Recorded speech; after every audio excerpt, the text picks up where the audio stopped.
আসসালামু আলাইকুম। বাক্যরুদ্ধ হয়ে গিয়েছি, কথা বলার সাহস হারিয়ে ফেলছি, কোনো শক্তিও নাই। তবু যেন বারবার মনে হলো কিছু কথা বলি, কিছু কথা বলা প্রয়োজন। আজকে এটাকে বলে দেশ এবং জাতি এবং ভালোবাসা। একই সার্বভৌম, একই জায়গায় বসবাস করি, একই ভাষায় কথা বলি। যে কারণে মাইলস্টোনের যে অ্যাক্সিডেন্টটা হয়েছে, যে বিমানটা দুর্ঘটনাপতিত হয়ে আজকে আমাদের সন্তানরা মৃত্যুর সাথে কাতরাচ্ছে, অনেকে মারা গিয়েছে, তাদের সুখ প্রকাশের বহিঃভাষা নাই।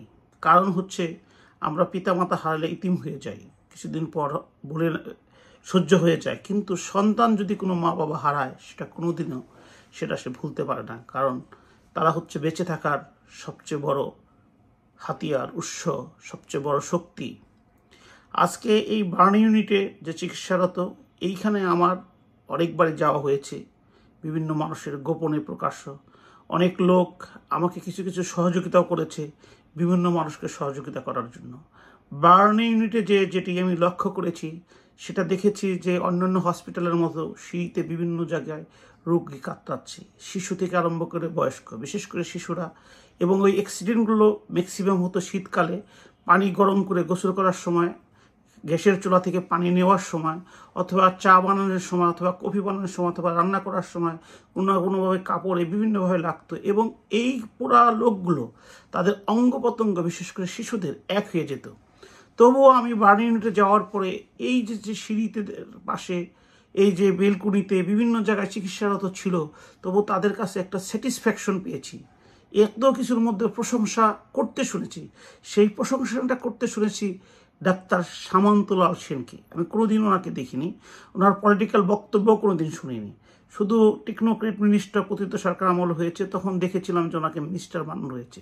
কিন্তু এই ভদ্রলোকের শুধু যে আমি রোগীদের কাছ থেকে তার নাম শুনেছি তা অবশ্যই না। আমার ওয়াইফ একজন ডাক্তার, আমার শালি ডাক্তার, জেইটাস ডাক্তার, তার হাজব্যান্ড ডাক্তার, তার ভাই বউ ডাক্তার। এটা শ্বশুরবাড়ির কথা বললাম। আমার নিজের ফ্যামিলিতে অনেকেই আছেন ডাক্তার প্রফেশনের সাথে। তো এছাড়াও বিভিন্ন লোকে সামাজিক কাজের সজায় এইসব কাজের পরিপ্রেক্ষিতে, এবং কি বার্ন ইউনিটের অনেক ডাক্তারের সাথে আমার পরিচয় আছে। সকলেই দলমত নির্বিশেষে এই মানুষটার প্রশংসা করতে শুনেছি যে এই বার্ন ইউনিটটাকে উনি সন্তানের মতো বড় করেছেন, এটাকে প্রতিষ্ঠিত করেছেন। তো পিতা, একটু আগে যেমন বললাম যে পিতামাতা আমরা হারিয়ে গেলে হয়তো মানিয়ে নিই, কারণ এটা পৃথিবীর বাস্তব রূপ। কিন্তু যে সন্তানটা আমরা জন্ম দিয়েছি, তাদেরকে যদি হারাই, 1 মিনিটের জন্য আমরা ভুলতে পারি না, কারণ সেটা হচ্ছে বেঁচে থাকার উৎস। এই সামন্তলাল সাহেব আজকের এই বিপদের সময় আমার মনে হয় আমরা যতটুকু না শোকাতপ্ত হয়েছি, তার চেয়ে অনেক অনেক বেশি উনি হয়েছেন। কারণ উনি সৃষ্টি করেছেন যে এই বাংলা ভাষাভাষীর লোক, এই বাংলাদেশের লোক, এই দেশের লোকগুলো যেন ওনার অভিজ্ঞতা শিক্ষা থেকে যেন পায়।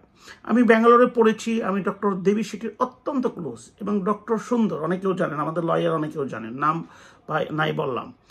অনেকে আমি ব্যাঙ্গালোরে রক্ত দিয়েছি, নিজের রক্ত দিয়েছি, কারণ ওখানে রক্তের প্রয়োজন হতো। আমি বলতেছি 95 থেকে 2000 কথা। এই দেবী শেঠির কারণে অনেক বিজ্ঞ ডাক্তার হয়েছে, অনেক এক্সপার্ট ডাক্তার হয়েছে। সেরকম সামন্তলাল সাহেবের আশেপাশে সান্নিধ্যে বার্ন ইউনিট থেকে অনেকেই হয়েছেন। এবং বার্ন ইউনিটে যদি কেউ যেয়ে থাকেন, আপনারা আমার কথার সাথে একমত প্রকাশ করবেন। যে নিয়ে না যেয়ে থাকেন, সেও যাওয়ার চেষ্টা করবেন। যদি আপনাকে এবাদত, সাহায্য, সহযোগিতা করার কোনো দরকার হয়, গোপনে বার্ন ইউনিটের অসহায় লোকগুলোর পাশে দাঁড়াবেন, কারণ এই চিকিৎসাটা অনেক সময় লাগে। তবুও দেখেছি সকলের প্রশংসা শুনেছি ডাক্তার সামন্তলাল চৌধুরী।